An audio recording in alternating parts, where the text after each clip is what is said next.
Creo que podemos continuar la segunda parte con un segundo panel en el cual participaremos Miguel Sampol Pucurul y yo misma.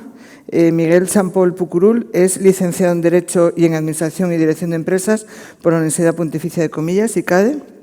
Es abogado del Estado. De 2002 a 2005 representó al Estado ante los tribunales españoles antes de integrarse en la Abogacía del Estado del Ministerio de Cultura. En 2006 se incorpora al Ministerio de Asuntos Exteriores en la abogacía ante el Tribunal de Justicia de la Unión Europea, trasladándose en 2007 a Bruselas, donde ejerció las funciones de consejero jurídico en la representación permanente de España ante la Unión Europea. En 2014 fue nombrado subdirector general de Asuntos de la Unión Europea e Internacionales de la Abogacía General del Estado y ejerce las funciones de abogado del Estado jefe ante el Tribunal de Justicia de la Unión Europea hasta 2019. Durante este periodo es asimismo miembro del Consejo de Administración de diversas empresas públicas y desde su experiencia práctica del derecho contribuye a la redacción de diversas publicaciones jurídicas.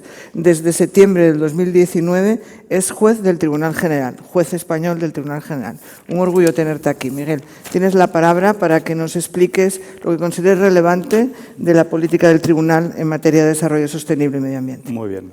Muchas gracias, Ana. En primer lugar, quisiera también agradecer la invitación tanto de la Fundación Ramón Areces como de la Real Academia de Legislación y Jurisprudencia de España. Es un honor poder compartir esta tarde en un debate que creo que es muy de actualidad. Y bien, el objetivo de mi presencia me ha interpelado bastante la ponencia anterior cuando se hablaba de los pleitos, que podríamos hablar de litigación climática que se están expandiendo a lo largo del mundo y que será parte de mi intervención esta tarde. De hecho, debería empezar con una pregunta un poco provocativa que la he encontrado preparando la conferencia, leyendo algunos artículos en el que algunos de ellos se titulan a sí mismos como ¿pueden los jueces salvar el clima? Y bueno, la verdad es que es una pregunta que me parece tremendamente difícil de responder por parte de un juez. En todo caso, lo que yo voy a dar respuesta, aparte de esa pregunta, con algunas de las sentencias que en los últimos 4 o 5 años ha dictado tanto el Tribunal de Justicia como el Tribunal General de primera instancia, al que pueden recurrir los ciudadanos, las empresas y las asociaciones, y que de alguna manera pues, reflejan la problemática de lo que se ha expuesto en la ponencia anterior, la problemática en casos concretos, ¿no? Entonces, voy a tener una aproximación un poco más anglosajona al caso, a ver cuál es el problema y las dificultades que plantea. Y para ello he seleccionado personalmente un poco las sentencias que me han parecido más relevantes de los últimos 4 años, teniendo en consideración, pues, bueno, por ejemplo, el Tribunal de Justicia, cuando dicta una sentencia en gran sala, es decir, que la revisan 15 jueces, significa que le da una relevancia especial en cuanto a lo que aporta la jurisprudencia, y otras sentencias que me han parecido más interesantes por, digamos, los problemas que solucionan o los problemas que intentan solucionar, si bien me permitirán ser un poco menos preciso a veces jurídicamente, en aras a poder contar varios casos y poder simplificar los problemas. Pero, en cualquier caso, espero que las pinceladas permitan dar un panorama de lo que ha ocurrido en los últimos años. Como decía, esto es una diapositiva de la central de Gembeck, en la número 9 de Ámsterdam. Es una central de producción eléctrica a carbón que tenía que cerrar el año 2022, pero que precisamente por el caso que se ha mencionado antes, la sentencia confirmada por el Tribunal Supremo de Países Bajos, en el caso Urgenda, obligó a Países Bajos a ser más ambicioso en los objetivos de cumplimiento de cambio climático. Y el primer afectado fue precisamente esta central, que era la central que producía mayores emisiones, que tuvo que adelantar su cierre programado para 2022 a enero de 2020. Y es un poco la idea que quiero trasladarles, que es también cuál es el papel que están teniendo los ciudadanos, las empresas e incluso los competidores o a veces terceros, ¿no? Porque hay pleitos que propiamente quizás no sean tanto climáticos, pero siendo la política medioambiental, ya se ha dicho antes, una política transversal, a veces se ve afectada en distintas áreas, ¿no? Por ejemplo, el caso de unos pescadores franceses que impugnaron varias decisiones en materia de ayudas de Estado que permitían la instalación de un parque eólico porque decían que afectaba su actividad económica. Es decir, que vemos que distintas de las cuestiones que se plantean sobre desarrollo sostenible y medio ambiente se van reflejando en las distintas áreas del derecho.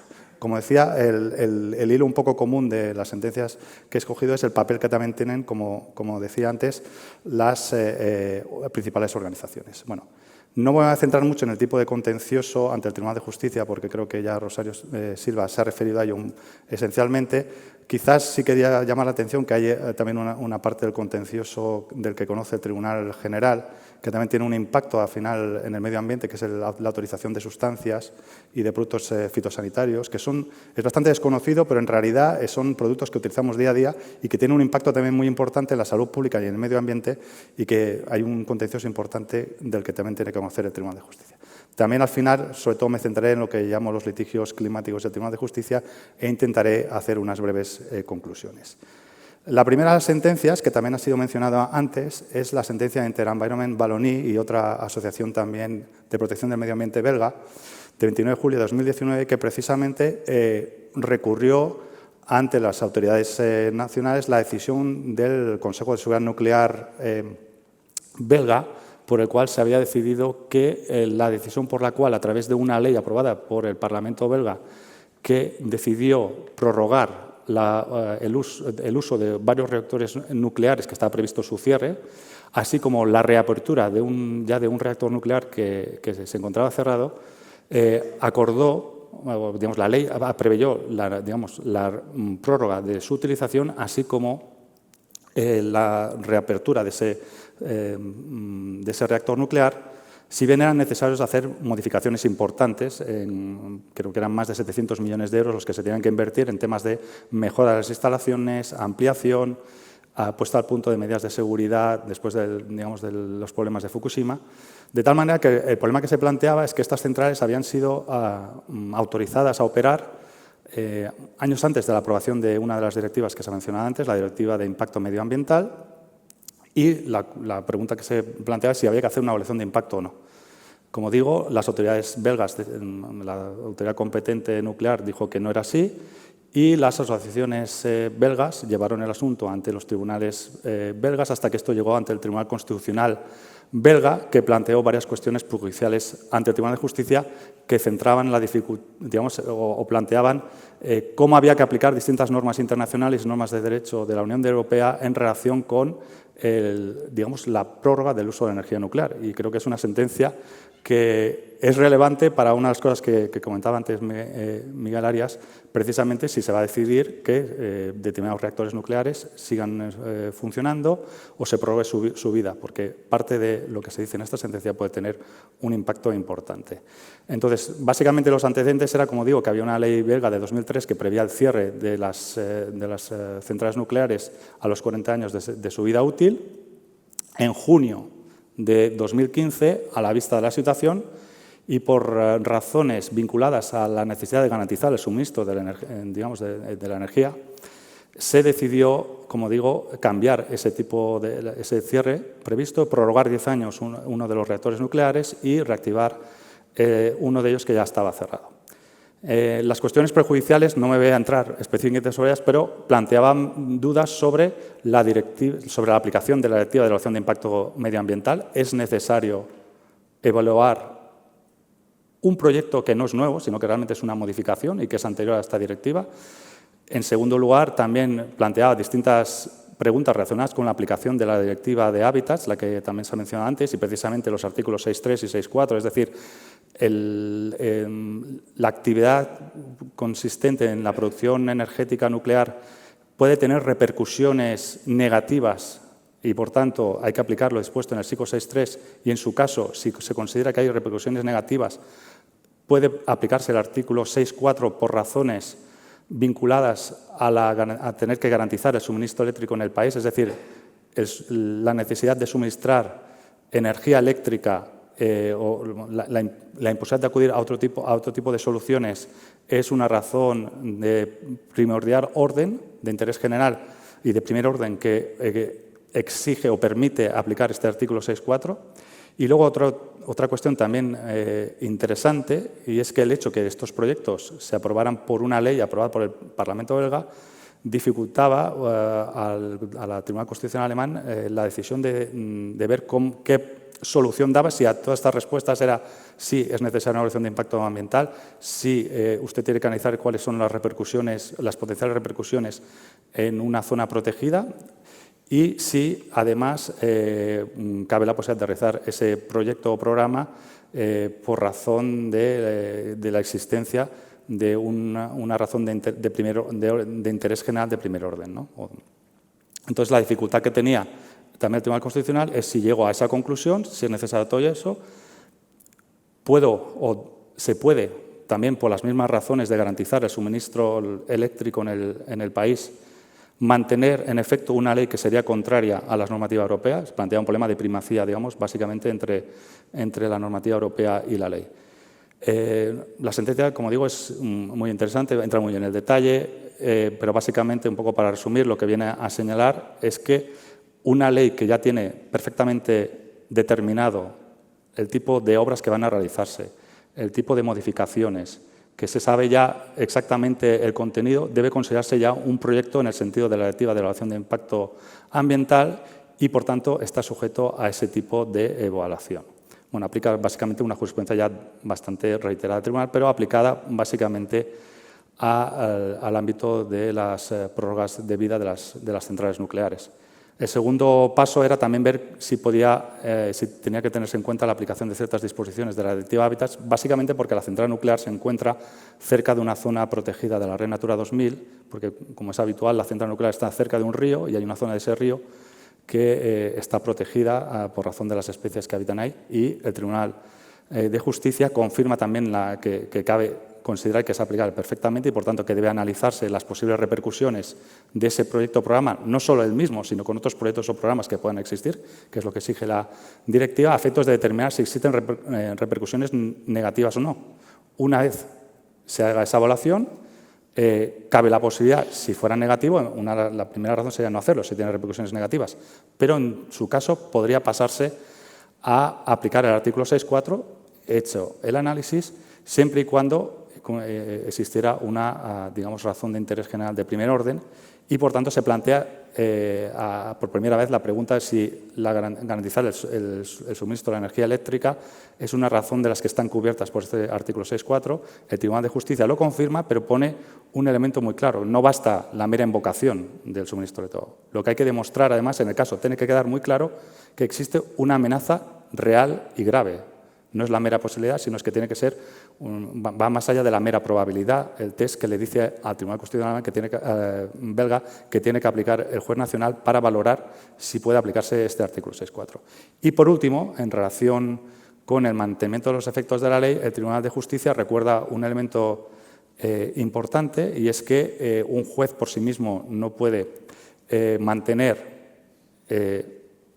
en vigor una ley contraria al derecho europeo, porque eso afectaría directamente a la primacía, a algunos de los principios fundamentales del sistema jurídico de la Unión, que solo el Tribunal de Justicia, digamos, puede autorizar esa posibilidad, y que en este caso concreto lo que le confirma es que si existe esa amenaza real y grave, que había la posibilidad de temporalmente, de forma muy restrictiva, mantener los efectos de esa ley, es decir, la posibilidad de que siga, digamos, esos proyectos por el tiempo exclusivamente necesario para poder realizar las evaluaciones de impacto necesarias. Bien, la relevancia, yo creo que del caso es elocuente, después de lo que estamos contando, del papel que puede tener la energía nuclear en los próximos años en Europa, y también lo demuestra el hecho de que 7 Estados miembros intervinieron para dar sus opiniones. Y las consecuencias son, pues, que el Tribunal Constitucional belga mantuvo los efectos de la ley y está abierto el periodo de evaluación de impacto que no solo debe analizarse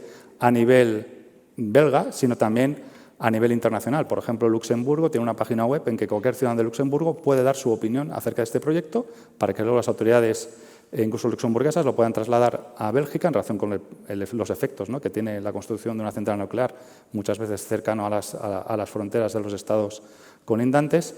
Y también los propios ciudadanos luxemburgueses pueden potencialmente utilizar la vía de la información pública. Está previsto que a finales de este año se tenga que terminar con todo el proyecto para que este pueda continuar. Es decir, que los mantenimientos de los efectos de la ley están supeditados a que se termine toda la evaluación a 31 de diciembre de este año. El siguiente de los casos, también es otro caso dictado por el Tribunal de Justicia en materia de gran sala, que plantea también una cuestión que me parece interesante, que es básicamente hasta qué punto hay que utilizar los métodos coercitivos para cumplir con el derecho medioambiental europeo. Bueno, la cuestión es un poco peculiar, ¿no? Afecta al Estado de Bayern, concretamente a la ciudad de Múnich, porque después de numerosas decisiones judiciales, a instancias, otra vez, de distintas ONGs y asociaciones alemanas, los tribunales alemanes adoptan decisiones que ordenan a las autoridades públicas del Estado y a la ciudad de Múnich adoptar planes para garantizar la calidad del aire en la ciudad. Esto sucesivamente se produce en varios años. Las autoridades públicas de Múnich no adoptan ninguna medida o no adoptan medidas necesarias para dar cumplimiento a esas sentencias. Los jueces alemanes utilizan un mecanismo propio, que es la imposición de multas coercitivas del orden de unos 4.000 euros, 10.000 euros, pero tampoco se da cumplimiento a eso. Y ya creo que en el 2017 incluso hay una serie de declaraciones públicas de esas autoridades o de la propia ciudad de Múnich que señalan que no van a dar cumplimiento a estas sentencias mediante digamos, la aplicación de prohibiciones de circulación en la ciudad. Entonces, el juez nacional se plantea si cabe la posibilidad de que adopte otro tipo de medidas que están previstas en la Ley de Enjuiciamiento Civil alemán, consistentes en el arresto domiciliario de las autoridades públicas. Pero dice que tiene una serie de problemas porque el derecho constitucional separa claramente lo que es el ejercicio del poder público por parte de las autoridades públicas de lo que sería el incumplimiento de una sentencia en el ámbito procesal civil privado y dice qué debe hacer. Entonces, el Tribunal de Justicia tiene que dar respuesta a esta situación que no es fácil. En primer lugar, porque el derecho medioambiental europeo, en este caso, no tiene previsto un procedimiento para cómo dar cumplimiento a estas sentencias. En segundo lugar, tiene que dar una respuesta a una pregunta sensible en relación a hasta dónde puede llegar un juez en relación con una sentencia y digamos, las decisiones que adoptan las autoridades públicas que responden digamos, ante un electorado. Y, en esencia, la sentencia, en primer lugar, lo que viene a señalar es, bueno, en primer lugar, usted tiene que aplicar las normas nacionales, aplíquelas de la forma que puedan dar la mayor efectividad posible a las medidas que dan cumplimiento al derecho medioambiental europeo. En particular, pregúntese si, por ejemplo, puede adoptar el ordenamiento jurídico nacional alemán le permite aplicar sanciones más graves y más efectivas. Por ejemplo, pueden poner multas coercitivas mucho más elevadas, pueden poner multas coercitivas con un periodo corto de tiempo y que además se asegure que cuando se pagan esas multas no vayan al presupuesto público, es decir, que no sea circular, de manera que el efecto sancionador no llega, no se produce respecto a esa autoridad pública. Y dice, bueno, y en última instancia, si eso no fuera así, cabe la posibilidad de que, si su ordenamiento jurídico lo permite, pueda llegar a un arresto coercitivo, que es lo que está previsto en la legislación alemana, pero siempre y cuando se cumplan una serie de requisitos.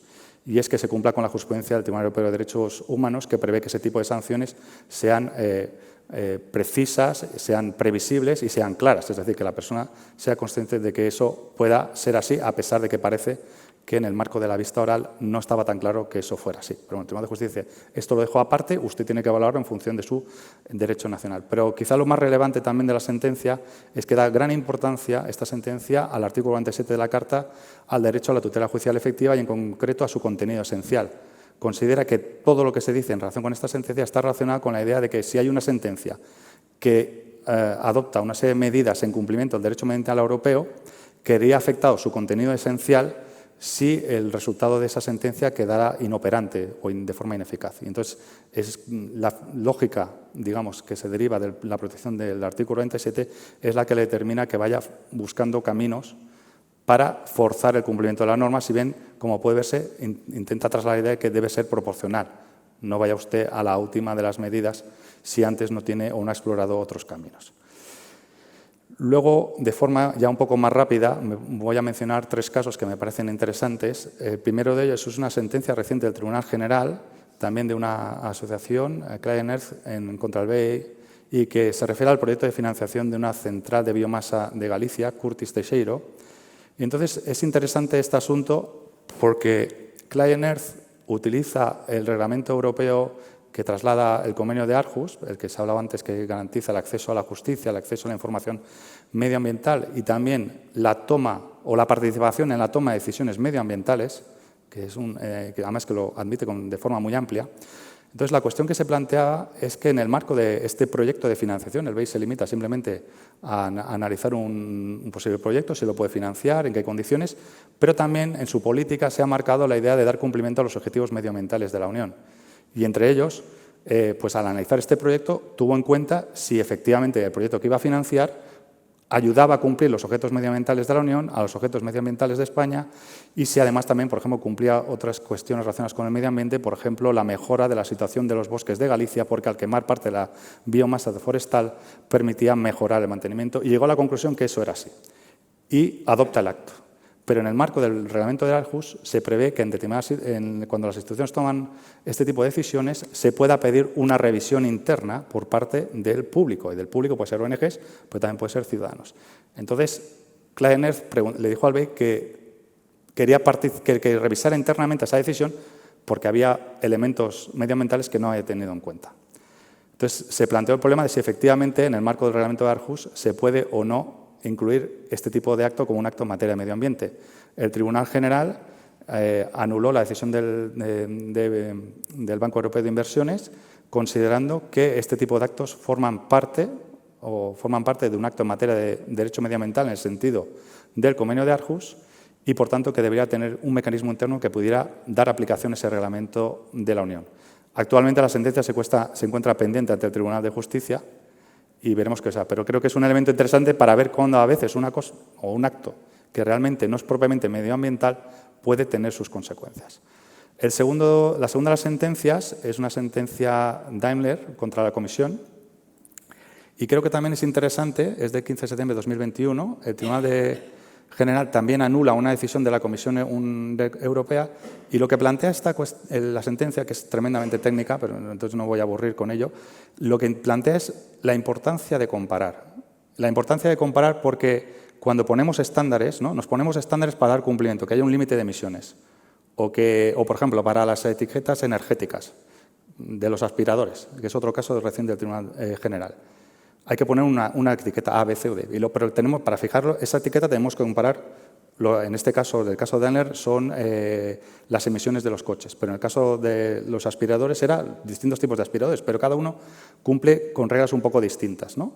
Y, claro, por ejemplo, en aspiradores se ve muy claramente, hay que comparar aspiradores que utilizan sacos con aspiradores que no utilizan sacos. Otros utilizan agua, pero hay que dar una etiqueta para todos. Entonces, una de las cosas que estas dos sentencias demuestran, porque en un caso ha anulado y en otro caso no ha anulado, es que en la fijación de los procedimientos para homologar este tipo de productos y asegurarnos que efectivamente cumplen con los niveles medioambientales, ya sea por emisiones o por eficiencia energética, los procedimientos tienen que ser verificables, comparables y no discriminatorios.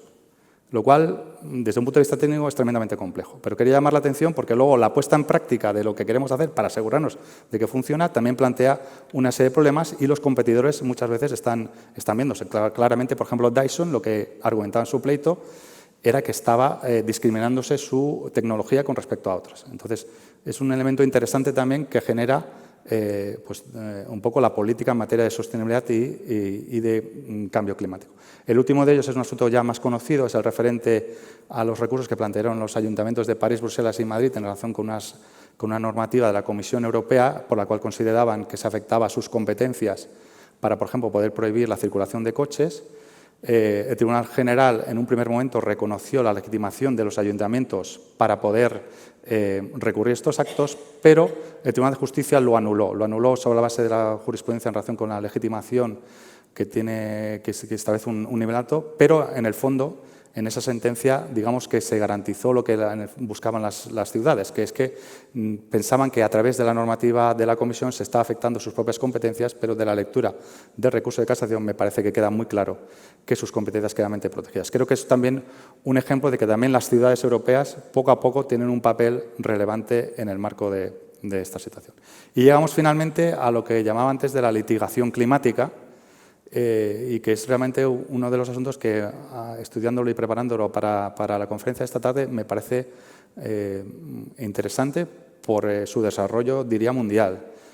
Todo surge, como contaba antes, con esta sentencia del Tribunal Supremo del Países Bajos de 20 de diciembre de 2019, Urgenda, en la que se reconoció, por la vía de una acción civil del deber de diligencia que deben tener las autoridades de Países Bajos, que éstas estaban obligadas a rebajar todavía más las emisiones que tenían o se habían comprometido en el marco de la Unión Europea. Pero es que este tipo de contencioso se ha ampliado a muchos otros países, vinculado también un poco a determinados tipos de acciones que existen en determinados países. Ha ocurrido en Irlanda, ha ocurrido también en Bélgica, aunque ahí no se ha fijado una cuota de emisión concreta, no se han fijado objetivos concretos.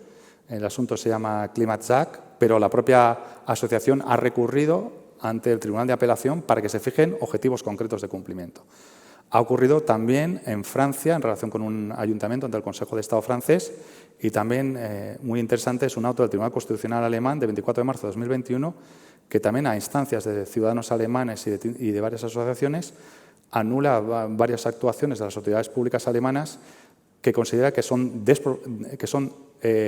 desproporcionadas porque considera que se han vulnerado los derechos fundamentales de las generaciones jóvenes y futuras, porque en la forma en que se han adoptado las medidas para dar cumplimiento a los objetivos de los derechos de emisión se ha puesto una carga mucho menor al principio, de tal manera que en los últimos años para cumplir con las mismas se considera que será excesivamente desproporcionado el que se tengan que tomar medidas mucho más duras.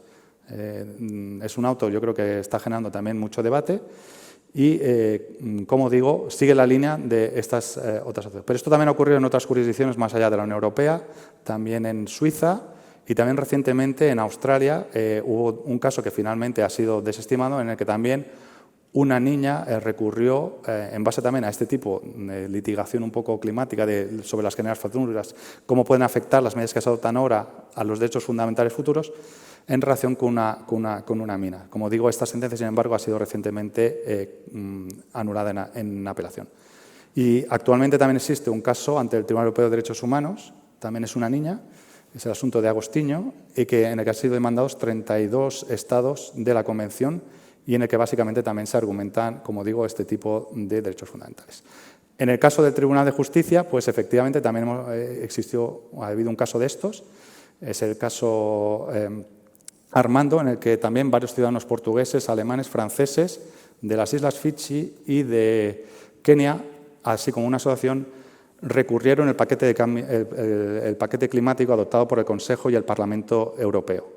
El Tribunal General no reconoció la legitimación de estos ciudadanos de esta asociación en base a su jurisprudencia tradicional sobre el artículo 163. Y básicamente hay uno de los criterios que es que tienes que demostrar, cuando recurres, que estás individualmente afectado. Eso significa que básicamente lo que tú estás recurriendo te afecta a ti mismo por razón de tus cualidades, de manera que es casi como si fueras un destinatario, es decir, que te distingue de otras personas porque hay una serie de elementos de esa decisión, de esa norma, que realmente te afectan en tanto individuo, pero no si estás afectado de la misma manera que tu vecino o que otra sociedad. Entonces, el Tribunal General consideró que eso no era así, porque en el fondo es una normativa que afecta por igual a todo el mundo y aplicó su jurisprudencia tradicional y esa sentencia fue confirmada por el Tribunal de Justicia en el asunto C-565-19P. No es en ello exento de críticas por parte de la doctrina, pero es un tema que podemos, si acaso, luego retomar. Bien, yo creo que un poco la jurisprudencia reciente que he mencionado demuestra también la importancia que está teniendo la litigación en el marco del desarrollo sostenible y en materia del medio ambiente. También creo que es un elemento clave el papel que está teniendo el público en el sentido del convenio de Aarhus. El concepto de público es un concepto muy amplio, incluye el ciudadano, asociaciones, etcétera. Y también me parece que los competidores poco a poco están también teniendo en consideración los efectos que se les plantean. Y al final, más que dar una respuesta a la pregunta de ¿puede un juez garantizar o luchar contra el cambio climático?, creo que al final la respuesta a esa pregunta es que es una responsabilidad compartida. Al juez le corresponde aplicar la norma tal y como han sido aprobadas por las instituciones democráticas y poco más. Así que nada. Pues muchas gracias. Ha sido interesantísimo. Creo que completa el panorama que hemos visto hasta ahora sobre desarrollo sostenible y cambio climático. Y si me dejas, sí, por favor, yo creo que tienen por ahí preparada mi presentación.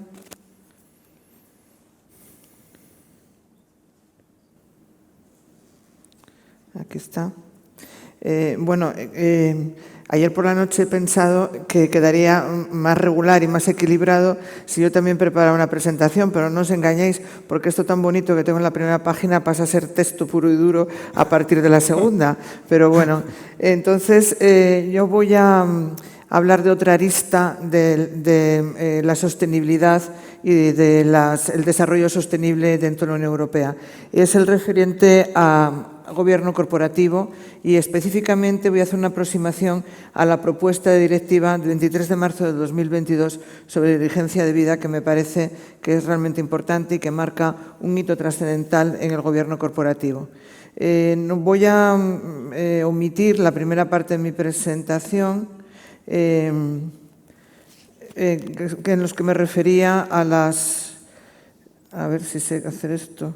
Como soy zurdo, voy al revés. A ver, voy a ir hacia atrás. Yo creo que así. No. Me tenían que haber dado una clase práctica, que soy muy corta. A ver si soy capaz. Bueno, a ver si ahora. Se supone que va así. Hacia. Ahí, ¿no? Bueno, da igual.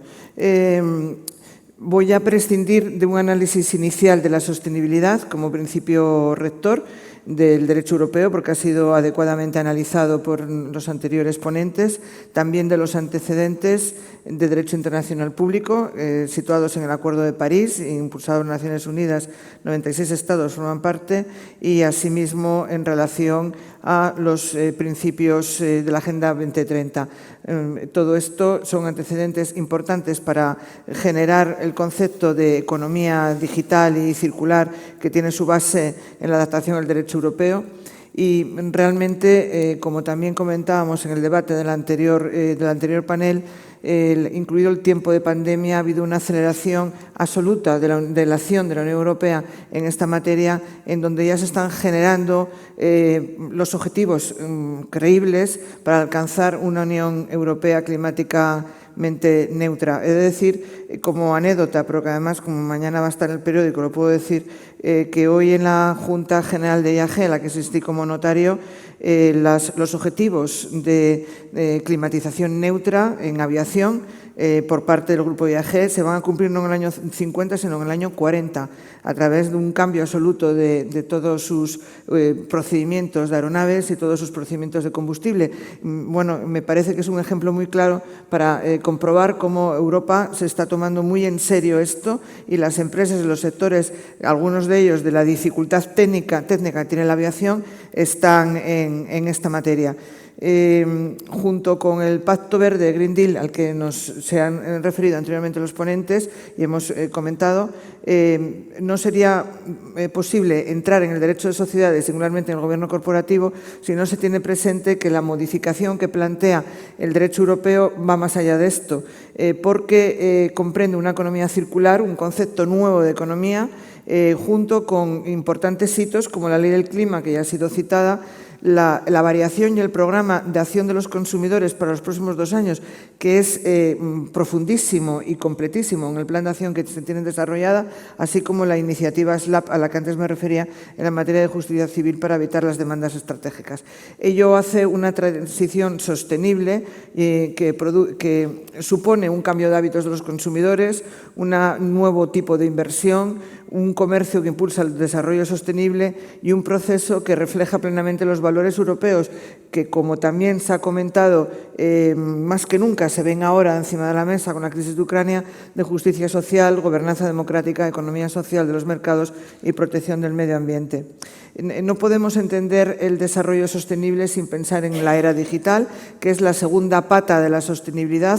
Antes de la pandemia, inmediatamente antes, la Unión Europea trabajó en 2 programas muy específicos en relación a la Europa digital y a la Europa sostenible que entre sí se mezclan en aspectos como puede ser claramente la agricultura de precisión, que conduce a una gestión digital del campo en materia de agricultura, a modo de ejemplo, que ha sido, en fin, pues un guiño que le hago al señor ministro de Agricultura, que pensé que le gustaría oírlo.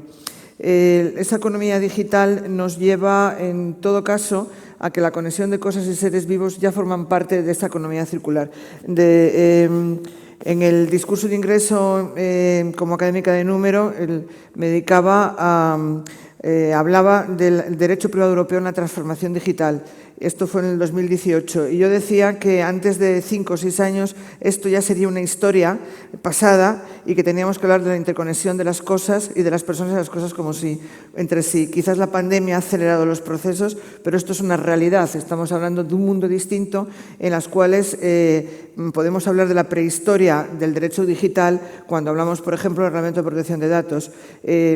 Ha ido tan rápido que uno de los problemas fundamentales que presenta es el acceso a la justicia, en cuanto no existe una jurisdicción clara y evidente y ni siquiera una ley aplicable. Por ello, y serán temas que en unos meses ya estén aprobados y que quizás merezcan el interés de esta Casa en alguna futuro sesión que podamos desarrollar, tanto el reglamento de inteligencia artificial como los Digital Service Act y Digital Market Act, en que, como curiosidad, mueve la Unión Europea al concepto de acta, de ley, frente al reglamento, es la ley, es el act, ¿no? Y la digitalización de la justicia finalizada junto con el Data Act, que lleva al problema filosófico de a quién pertenecen los datos mucho más allá de los datos personales y de qué manera esa interoperabilidad de los datos requiere un nuevo ámbito jurídico. Esto nos lleva al gobierno corporativo sostenible como una parte muy importante de la actualidad empresarial y de la actualidad económica en la economía circular del desarrollo sostenible que establece la Unión Europea en los últimos años, porque ya no podemos hablar de una visión única del derecho, una visión incluso economicista del derecho, sino que hay que hablar de una visión societaria, pero unida a otras parcelas que se redefinen como áreas del conocimiento en cuanto a las políticas de la Unión Europea, como antes se analizaba, requieren también de una acción jurídica concreta, incluso cuando, como hemos visto desde el año 2020, aunque no exista una base jurídica clara. Y esta supone una nueva visión del derecho de sociedades. Desde el último Plan de Acción de Derecho de Sociedades han ido cumpliendo grandes hitos que, a modo de curiosidad, muy rápidamente señalo, que pasan aparte de la directiva del accionista, pasan de los derechos de los socios, pasa la directiva 2014 sobre divulgación de información no financiera, solo dedicada a empresas de más de 500 trabajadores y cifra de negocio en los términos de la directiva 2013-34, que dio lugar, como sabemos, a la Ley 11-2018 en su transposición en España. Pero junto a ello ya es un hito creado, ya está en vigor desde hace pocos meses el Reglamento 2020-852 sobre el establecimiento de un marco para facilitar las inversiones sostenibles. Que esto es una visión de la transparencia aplicada a todo tipo de empresa y que tiene dos hitos distintos. Por una parte, la obligatoriedad de control de riesgo que tienen las entidades financieras para las empresas que se centran en el análisis del cumplimiento de sus hitos de sostenibilidad y que va a ser a partir de ahora también incluido dentro de la diligencia debida, y de otra parte la propia preferencia de financiación de las entidades financieras respecto de inversiones que tengan un carácter sostenible o que puedan ser incluidos dentro de los hitos del Pacto Verde o del Programa General de Desarrollo Sostenible de la Unión Europea. Esto ya es una realidad. Seguidamente, la Directiva de Informadores todavía en España no ha sido traspuesta, estamos en claro incumplimiento con ella, pues ya ha pasado el plazo, por la complejidad que presenta y también por la cantidad de interrelaciones que tiene en el derecho laboral. Y junto a estas dos que acabo de destacar, podemos destacar señalar dos nuevas propuestas en negociación en el Consejo Europeo. Una de ellas, de 21 de abril de 2021, que es relativa a la información corporativa en materia de sostenibilidad y que amplía y modifica la directiva del 2013 en materia de información no financiera, y la segunda, que supone una reforma muy importante de la ley de auditoría, y la segunda, relativa a la diligencia debida en sostenibilidad corporativa, que modifica a la del 2019 y con ello todo el gobierno corporativo. Ya no es soft law, ya no estamos hablando de planes de acción, ya no hablamos de códigos de conducta, sino que hablamos de una normativa obligadamente, de cumplimiento obligado, y que además prevé un plazo de transposición extraordinariamente breve. He de decir que tanto una como la otra, la de transparencia, se ha paralizado porque todos los informes de medio ambiente del Parlamento Europeo señalan que deben de ser un paquete, el PACIS de Derecho de Sociedades, que sustituye el antiguo Derecho Digital y Derecho de Modificaciones Estructurales, pasa a ser este nuevo, que es el paquete de la transparencia y de la diligencia debida, dando un salto cualitativo extraordinario en lo que es el funcionamiento de las sociedades en Europa y lo que es la obligatoriedad de los instrumentos de sostenibilidad corporativa. La Directiva de Transparencia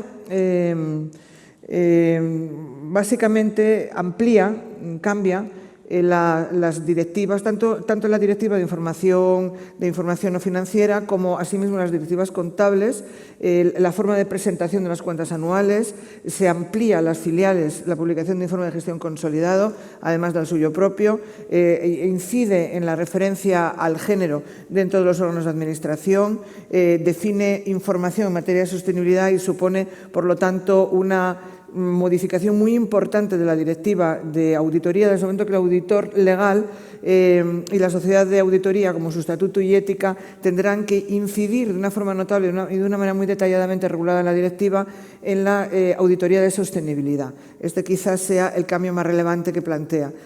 Se une, aparte de las modificaciones que realiza en sus distintos artículos, establece normas de información también para las pymes, esto es muy destacable, en cuanto hasta ahora estábamos hablando de empresas con más de 500 trabajadores, ahora ya entra en el marco de las pymes y se extiende prácticamente al conjunto de las sociedades mercantiles su establecimiento.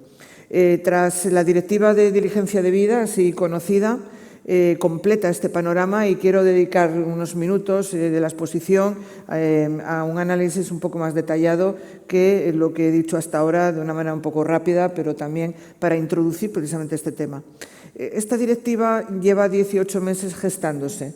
En la Real Academia hemos tenido ocasión de hablar sobre ella ya en dos ocasiones, según el momento en que se estaba situando la tramitación. Hubo una fase de información que se cerró con muchos retrasos, con una participación muy activa de las ONGs, con una participación muy activa de las asociaciones de derechos humanos, y fue realmente, y sigue siendo, un claro choque entre las organizaciones y la economía real.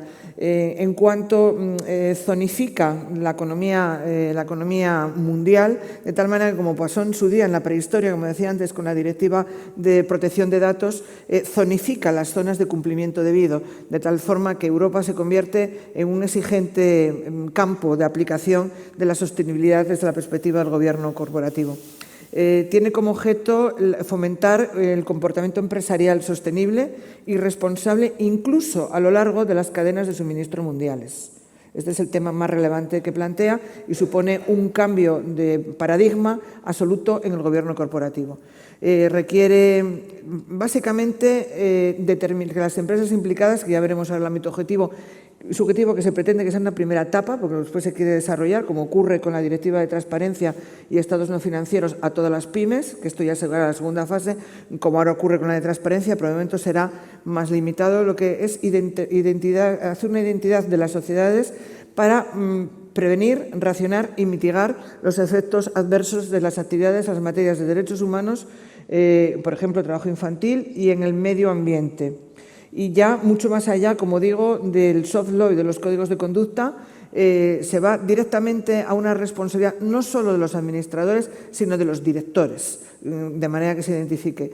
Se ha considerado que se cumplen los principios de subsidiariedad y proporcionalidad, porque la acción estatal independiente no es suficiente. He de decir que Francia ha hecho en el año 2017 sobre esta materia ya una ley horizontal. Alemania y Estados Unidos de una manera parcial. La ley alemana es bastante ambiciosa también en materia de sostenibilidad, en materia de gobierno corporativo, y Reino Unido y Austria han realizado ya acciones legislativas, pero referidas al derecho del trabajo, únicamente a los convenios relativos al convenio de trabajo. Se considera que no basta la acción individual de los Estados ni el soft law, y que hay que dar un paso más fijando las obligaciones de respeto al medio ambiente y sostenibilidad, concretándose además en respeto a los derechos humanos, y esta es la clave de la directiva. ¿A qué? En una primera fase, esto lo destaco porque lo dice expresamente, ¿a quién va a afectar? Luego veremos algunos problemas de lo subrayado, es decir, de la legislación del Estado miembro y de cómo se realiza un cómputo. Se refiere a las sociedades constituidas como regla de la legislación de un Estado miembro, que luego en los considerandos se refiere a sede registrada, que es curioso, porque en todas las directivas anteriores del paquete de movilidad de sociedades no es sede registrada, y esto hay una doctrina muy clara del Tribunal de Justicia, sino que es actividad real. En cambio, aquí va a sede registrada. Tienen una media de más de 500 empleados, con una norma de cómputo especial y un volumen de negocios superior a nivel mundial, superior a 150 millones de euros. Bien, establece una serie de excepciones en las cuales se baja el número de empleados y se establece un menor volumen de actividad en determinados sectores, que son fabricación de productos textiles, cuero y afines. Bueno, los señalo, y está, por supuesto, las transparencias a disposición de todos ustedes. La agricultura, pesca y la fabricación de productos alimenticios al comercio por mayor de materias primas, y la extracción muy detalladamente, de recursos minerales, gas natural, carbón, etcétera, con una excepción de maquinaria y equipos. Luego, no lo indico en las transparencias, pero tiene un régimen especial para todas las sociedades de seguro, de inversión colectiva, etcétera, etcétera. Todas ellas entran dentro de la directiva, absolutamente todos los sectores regulados entran ahí. Pero no solamente son las empresas europeas, sino que se aplica a sociedades de terceros estados. Dice, se aplicará también a las sociedades constituidas con regla de legislación de un tercer país que cumpla alguno de los siguientes requisitos: volumen neto superior a 150 millones de euros en la Unión, o tener determinado volumen de actividad y facturación, y aquí ya no va tanto a los trabajadores como a la facturación dentro de la Unión Europea. Esto crea... excluyen las pymes, no voy a insistir en ello, hago una expresión conforme al reglamento 651/2014 de la Comisión, que son pymes, a qué se aplica y a qué no, que por cierto esta norma está ahora mismo en modificación, se está trabajando en su modificación en este momento, y los objetivos de la directiva, considerada con este ámbito subjetivo en el que luego insistiré, se trata de integrar prácticas de gobierno corporativo en esos procesos de gestión. Se quiere evitar la fragmentación de los requisitos de diligencia debida en un mercado único, creando la misma seguridad para todos los Estados. Aumenta la responsabilidad por los impactos adversos, incluido el cambio climático. Mejora el acceso de los recursos para los afectados, que en otros lugares de la directiva los denomina víctimas. Aquí habla de afectados, pero en otros lugares de la directiva son víctimas. Y constituye un instrumento horizontal centrado en la aplicación de la cadena de valor. Esto quizás sea la parte más dura de toda la directiva, por lo que implica de control internacional realizar este control. Bien, los problemas singulares en el gobierno corporativo, insisto en las cadenas de valor, lo volveré a hacer, es buscar un estándar de debida diligencia en principios rectores de Naciones Unidas. Esto crea un problema, luego insistiré muy brevemente, en relación al derecho de los tratados, porque hay determinados convenios, tengo un listado, si alguien tiene curiosidad, son 33 convenios de momento y siguen ampliándose. Algunos de ellos, como tales, no forman parte del derecho interno de algunos Estados miembros, pero sin embargo sí que están incluidos dentro de los principios rectores de Naciones Unidas, lo que supone una modificación también muy sustancial de la aplicación del derecho público en Europa. Las medidas concretas de diligencia debida, esa política es que hay que integrar la diligencia debida en los procedimientos corporativos, con una política concreta de diligencia debida. Hay que determinar, identificar y establecer los impactos adversos reales y potenciales para la compañía, establecer planes de acción preventivos, procedimientos de reclamaciones de las víctimas de los terceros estados, procedimientos de reclamación, Una supervisión periódica de actividades y su cadena de valor. Luego veremos algunas ideas sobre cómo podían realizarse. Y luego realizar en la página web de la compañía una declaración anual. Llamo la atención que esta declaración anual no coincide con la información no financiera, porque separa temporalmente el momento en que debe de hacerse de las cuentas anuales. Las obligaciones de los directivos son muy relevantes. Deben de supervisar la aplicación y el cumplimiento de la política, tener en cuenta los potenciales efectos negativos y supervisar el plan de acción de la compañía, incluso en el calentamiento global con el objetivo de rebajar 1,5 grados centígrados como propugna el Acuerdo de París. Toda esta lista entra dentro de las obligaciones, insisto, no solo de los consejeros, sino también de los directivos con funciones ejecutivas evidentes. La responsabilidad es uno de los temas más preocupantes. Porque, vamos a ver, en la Unión Europea siempre se ha excluido la responsabilidad. Cuando se trabaja en derecho de contratos, todas las directivas que hubo, que siempre han sido, después del fracaso del Common Frames of Reference y de los otros instrumentos en el mismo sentido, siempre han sido los contratos y siguen siéndolo materia de consumo. Y en la actualidad que se está trabajando en el derecho digital, ya se han iniciado, por ejemplo, la reforma de la directiva de los productos, que pasa a ser un reglamento. Digo que el paquete de consumo es muy relevante y además muy ligado al derecho de la empresa. Ya no es claramente un B2C, sino que es muy ligado a la responsabilidad de la empresa.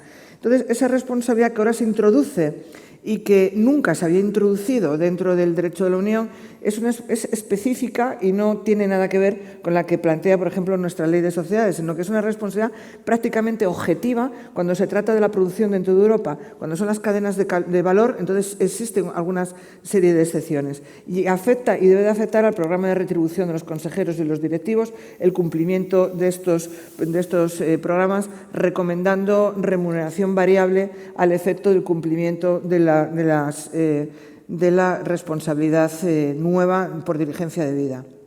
Las sanciones que se prevén, hay una acción doble, luego insistiré en ello, porque por una parte es derecho societario, pero por otra parte es derecho regulador, con lo cual tienes la obligación de los Estados miembros de designar una autoridad competente de supervisión de la normativa de diligencia de vida corporativa y que esté habilitada para imponer sanciones relevantes. Y luego, por otra parte, las propias compañías tienen que tener un responsable para determinar la responsabilidad civil, juez y parte, en el que podrían estar sus propios ejecutivos o sus propios consejeros, habida cuenta del emprendimiento de acciones legales por daños y perjuicios.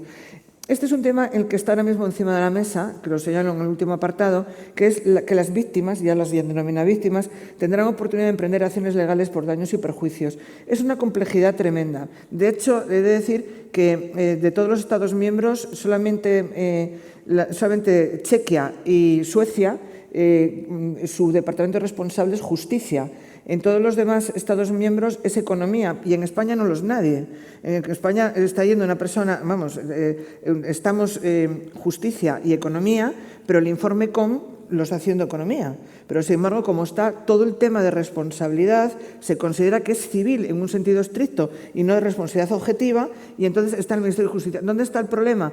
No olvidemos que cuando hablamos de instituciones civiles ya no estamos hablando de legislación del Estado, porque la legislación civil está en las comunidades autónomas y específicamente está en el Código de Cataluña, en Navarra, ahora un poquito en Aragón, en fin, que regulan también esta materia, lo cual puede suponer una dificultad de transposición absolutamente extraordinaria respecto de estas obligaciones de daños y perjuicios. Como decía antes, es el punto en el que se está porque se considera que debe de clarificarse, es decir, no puede ser algo tan genérico como el incumplimiento, no haber mitigado, no haber dado información.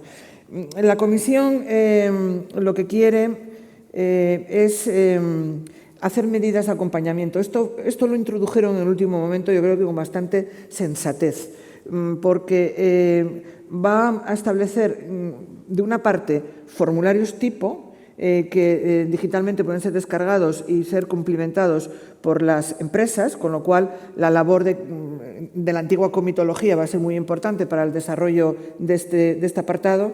Y luego, por otra parte, quieren facilitar contratos tipo a las empresas para que puedan tener con sus cadenas de valor, con sus suministradores fuera de la Unión Europea, incluso con sus socios, clientes no directos, etcétera, que se incluyan dentro del volumen de la directiva.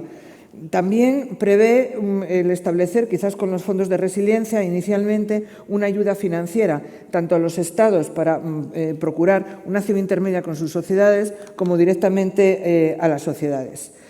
Estas ayudas financieras irán ligados a la formación específica de sostenibilidad, a la creación de unidades en las empresas especializadas en diligencia de vida y a la creación de nuevas medidas de acompañamiento. Y también, porque claro, esto no afecta directamente a las pymes, pero sí indirectamente, porque estás hablando de cadenas de valor que pueden ser tanto en España como en Europa como fuera. Tienes toda la artesanía, tienes todo el gourmet, son todo pymes que tienen que cumplir en terceros estados o dentro de Europa una serie de cumplimientos. Entonces, bien, insisto en que por cadena de valor hay que entender, es algo más amplio que suministradores, pueden ser también clientes intermedios, pueden ser proveedores o partes contractuales y constituyen herramientas de análisis estratégico claramente. Y ese control obligado de las cadenas de valor, ¿cómo se hace? Para ello, aparte de que evidentemente conllevan una nueva geoestrategia empresarial muy relevante y absolutamente nueva, que modifica el concepto de deslocalización, luego volveré a insistir, porque aparte de la sectorización de la normativa de las empresas conforme a cada una de su marco regulatorio, conlleva también un cumplimiento de derechos humanos, éticos, seguridad o respeto de sectores económicos esenciales en los países de origen, como agricultura o cadena alimentaria, lo cual evidentemente se necesitan unas herramientas de cálculo que actualmente no se están manejando. Estas técnicas no es que estén claramente señaladas así por la Comisión, aquí también es parte de mi opinión. Son cadenas blockchain de comercio justo, claro, se están empleando ya de una forma clara y evidente. Esas cadenas blockchain pueden ser muy interesantes, sobre todo habida cuenta del apoyo que va a tener la Comisión Europea a las startups y que pueden suponer un microorganismo alrededor de las empresas que permitan establecer mucho más allá del papel del officier, que pudiera establecer ese control utilizando técnicas de inteligencia artificial para ello, identificando todos los elementos, los que luego insistiré, que puedan afectar a los suministradores o a las cadenas de control. Luego, utilizando técnicas de inteligencia artificial, también a base de fondos, en principio, europeos, pero también de los propios recursos sociales, sin olvidar, claro, lo que supone de gastos estructurales añadidos. Y también plantea problemas de privacidad, porque el suministrador, el artesano, el gourmet, en fin, por poner algún ejemplo, luego toda la empresa relativa a vestido, todo textil, toda ella está incluida entera, pues puede suponer una entrada dentro de sus normas societarias y cuando son personas físicas o microempresas, de sus normas de privacidad, cuando están sujetos a unas normas de protección de datos distintas de las que tiene la empresa obligada dentro de Europa, lo cual va a plantear, sin duda, mucha discusión y mucha complejidad en su puesta en práctica. El control de titularidades y auditorías exteriores tiene que cambiar razonablemente. Entonces, yo ahora paso a la crítica de esto desde las dos perspectivas, desde una perspectiva jurídica y desde la perspectiva de las organizaciones. Desde el punto de vista del derecho internacional privado, es muy criticable la utilización del concepto de sede registrada. Además, existe una tensión entre autoridades de supervisión y ley aplicable que ya se produjo en la directiva de los accionistas para la regulación de los PROSIs, exactamente igual. En cuanto a la ley aplicable, puede conducir a un tercer estado, pero el regulador es un regulador del lugar de domicilio de la sociedad, con lo cual haces una duplicidad. Luego, la responsabilidad son reglas de aplicación necesaria del supervisor de leyes imperativas, utilizando ya alguna expresión, es a big set of law de police, es decir, se va a añadir unas normas de aplicación necesaria muy importantes a las reglas de derecho internacional privadas ligadas a la regulación. Y además crea una incongruencia con la posición de los terceros estados porque puede producir un forum shopping y una desventaja competitiva. Es decir, si en lugar de tener la sede en Madrid o tener la sede en Lisboa, la tienes en Londres, no se te aplica esto. No se te aplica esto. A ti, que tú operas con la sociedad, pero claro, estás pensando en tu lugar de operaciones de sede registrada, Y si tu sede registrada, yo creo que esto, habida cuenta de la doctrina del Tribunal de Justicia respecto de sede registrada y forum shopping, si sale adelante la directiva de esta manera, que va a reunión por semana, es de las preferentes de la Comisión, pues puede producir que muy probablemente nuevamente el Tribunal de Justicia sea un legislador negativo modificando la directiva en alguno de sus extremos. Desde el punto de vista hay un anexo de convenios internacionales, lo tengo aquí, es amplísimo, como digo, son 33 convenios que hay que estudiarse con detalle y ver dentro de esos núcleos, de esas cadenas de valor, dónde pueden incidir y dónde no, utilizando, pues yo creo que eso, un universo de startup con blockchain, porque es que no hay otra posibilidad, por lo menos para utilizar los fondos europeos. Y luego, desde la perspectiva del derecho internacional público, como señalaba, ese anexo primero supone una vulneración del derecho de los tratados porque se va a los contratos marcos, a los sistemas marcos de Naciones Unidas, con su universalidad, deslocalización y foreign shopping. La crítica societaria y constitucional ya vino desde Alemania. Alemania considera que vulnera el derecho de propiedad. Desde el momento que los stakeholders ya no son la propiedad de la empresa y sus decisiones empresariales, ni siquiera los stakeholders aplicados a las directivas de movilidad, como pueden ser los acreedores o los trabajadores, como término añadido, incluso cuando estamos hablando de criptobienes, de criptoassets, sino que ahora habrá que hablar de las eventuales víctimas o aquellas personas que puedan ser interesadas. Sin embargo, las organizaciones como la Coalition for Corporate Justice se analizan, son 140 o 150 organizaciones unidas en el trabajo de crítica de esta directiva.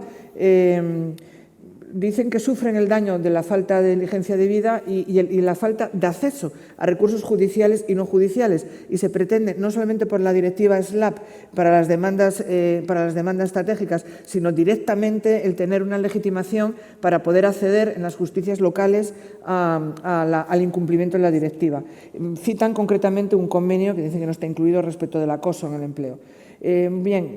Conclusiones y vías de compromiso. Falta mucho trabajo técnico en la negociación. Tienen conceptos muy determinados, pero la negociación ya va bastante avanzada. Ya hay un informe del Parlamento Europeo totalmente entusiasta con la directiva. Sin duda alguna, fragmenta los mercados y hace tomar medidas de deslocalización fuera de la Unión Europea que habría de valorarse. Las auditorías tendrán que ser de una sostenibilidad especial y tendrán que comprender la diligencia debida, y habrá ayudas económicas y técnicas y habrá que especializarse en esas ayudas económicas y técnicas. Yo creo que este punto es muy importante, es decir, seguir el trabajo de la Comisión para las ayudas económicas y técnicas de puesta en marcha en las empresas de estas nuevas auditorías. Consideraciones empresariales, las que he indicado. Habrá que estar ahora mismo a los nuevos instrumentos, especialmente al Reglamento de Inteligencia Artificial, que yo creo que es central, junto con el Data Act. Creo que son centrales de este nuevo derecho de corporate, de sostenibilidad empresarial, y analizar la creación de técnicas que puedan ayudar a los comités de auditoría y sostenibilidad a poder llevar a cabo la transposición de la directiva. Y nada más. Muchas gracias por su atención.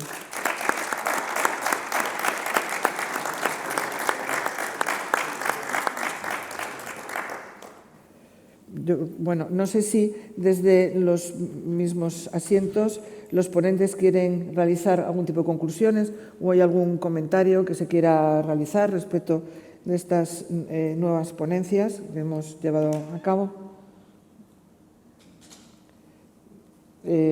Podemos concluir. Yo he tomado algunas notas sobre vuestras ponencias, pero si quizás con un micrófono pudiera acercárselo a los ponentes para que muy brevemente una idea fuerza, como se dice ahora, una idea fuerza sobre vuestra parte de la ponencia, vuestra ponencia. Miguel, si quisieras decirlo. Yo, muy brevemente, yo quiero decir que que luchar contra el cambio climático es una de las responsabilidades que tiene esta generación, que la Unión Europea ha asumido esta responsabilidad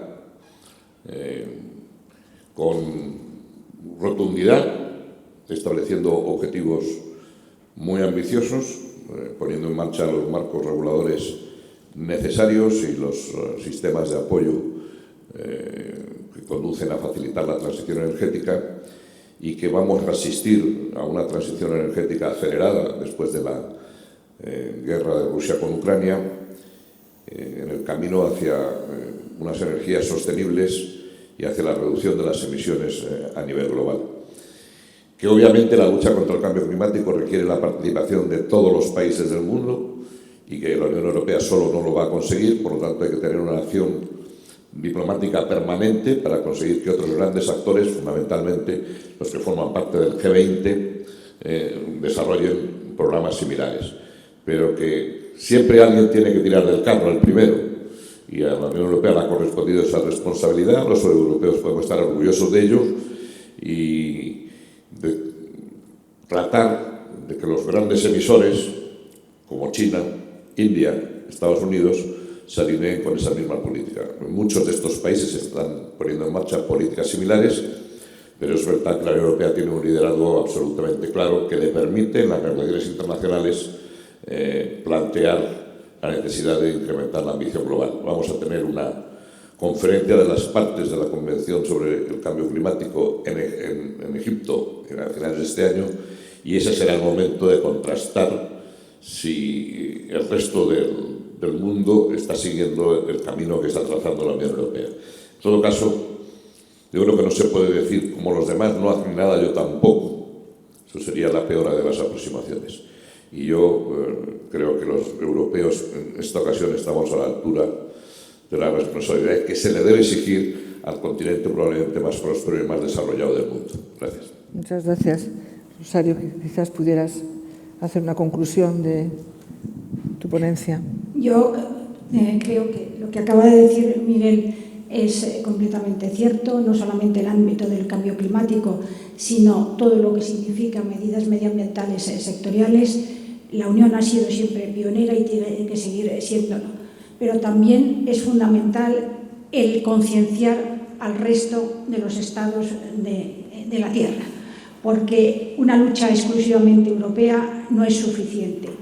Y si no, vamos a encontrarnos que nuestras empresas se encuentran en una situación de inferioridad respecto del resto, sobre todo cuando están comerciando con terceros países. Por eso es muy importante, cuando la Unión celebra acuerdos comerciales con países terceros o con otras organizaciones internacionales, la inclusión siempre de cláusulas de respeto a los mismos estándares, no solamente medioambientales, sino de respeto de derechos humanos, etcétera, porque si no, nuestras empresas se encontrarán siempre en situación de inferioridad.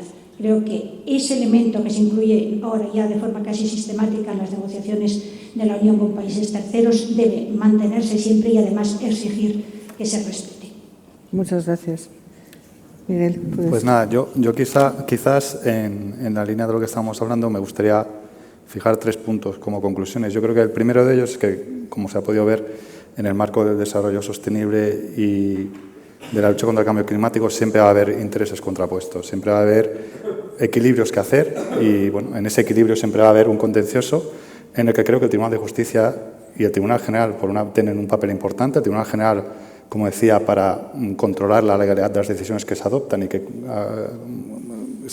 se cumplan las normas jurídicas que nos hemos dado, y luego, sobre todo, el Tribunal de Justicia en la necesidad esencial de dar una interpretación uniforme de los conceptos que nos damos, porque, como decía yo, siempre digo, oye, hay que saber que cuando decimos casa es lo mismo en España, en Croacia y en Finlandia, porque si no, estamos aplicando normas distintas. Entonces, ese papel va a estar ahí, creo que es esencial. La segunda quizá elemento a tener en consideración en esta configuración es que será también importante y lo vemos que la litigación yo creo que va a ir en aumento en estas materias porque hay muchos intereses en juego y de una forma u otra a través de las asociaciones, de los competidores o de aquellos que se ven afectados por las normas, pues habrá que resolver importantes dificultades que plantea la interpretación de las normas o su acomodación a los tratados. Y bueno, yo creo que ahí, pues como decía, el papel del Tribunal de Justicia pues será importante en los próximos años. Muchas gracias. Por mi parte, coincido en la necesidad de desarrollar una nueva geoestrategia por parte de Europa. Es necesaria una acción diplomática y una acción comercial coordinada con otras potencias y no solamente con potencias, sino con países identificados como competidores, porque si no sería una pérdida de competitividad para Europa importante, pero la línea está marcada y va a ser esa línea, en el gobierno corporativo. Por lo tanto, creo que debemos de prestar mucha atención a estas nuevas orientaciones aceleradas por la pandemia y aceleradas por el conflicto bélico, porque son una realidad y van a ser una realidad en su aplicación antes de 2 años. Y quizás nos pueda finalizar y despedir clausurando el presidente de la Real Academia de Jurisprudencia y Legislación, don Manuel Pizarro.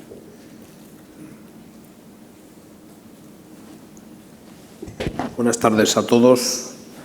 De todo, felicitar a la Fundación Ramón Areces, que está su vicepresidenta, y su director, Raimundo. Este es el primer experimento que hacemos y yo creo que muy gratificante. Es decir, que se han visto, pues, no el mundo que viene, sino el mundo que ya está, y una fundación atenta pues a lo que es la vida de los españoles en asuntos que siempre están en punta, en investigación, y en este caso, pues, investigación jurídica del mundo que viene. Es un placer por parte de la Academia. Hoy aquí pues tengo la doble cualificación de persona de la casa y presidente de la Academia de Jurisprudencia. Yo creo que esta iniciativa nos honra a todos, así que enhorabuena, ¿no? Y luego felicitar también a los que han estado trabajando. Raimundo el primero, Ana Fernández Tresguerres, por supuesto, a mis buenos amigos Miguel Arias Cañete, Rosario Silva, por orden de intervención, por orden de aparición en la pantalla, como se decía antes en las películas antiguas, y Miguel Sampol. ¿No? Os felicito, habéis hecho un trabajo espléndido y me alegro también de que os hayan acompañado pues, todo el equipo jurídico de la Casa, capitaneado por José Ramón de Oces. Yo creo que ha merecido la pena, o sea, que este análisis profundo, meticuloso y espléndido de lo que hay y de lo que viene, pues nos prestigia a todos y nos pone a todos en valor, ¿no? Había un libro que yo leí de joven, de Germán Hesse, se llama Bajo las ruedas, de un pobre seminarista pues que empieza a tirar de más peso del que puede y al final le acaba pasando el carro por encima, ¿no? Yo solo espero pues que no nos pase el carro a todos por encima, como decía Rosario Silva, ¿no? En un viaje que hizo a Nueva York, Pla, yo creo que acompañado por no me acuerdo, por otro periodista, llegaron a Nueva York por la noche y entonces pues vieron aquello, el deslumbramiento de las luces y de todo aquello, y la pregunta de Pla fue, ¿y esto quién lo paga? Entonces, pues claro, la pregunta de todo esto es quién lo paga, no, si seremos capaces de competir en un mundo global con todo esto, pero en todo caso es lo que viene. Es decir, creo, como decía Miguel, pues que hay un compromiso fuerte de Europa y le honra en atender a la sostenibilidad, todos los planes de ESG, con la E en principio, con la sostenibilidad, con Environment, pues está ahí.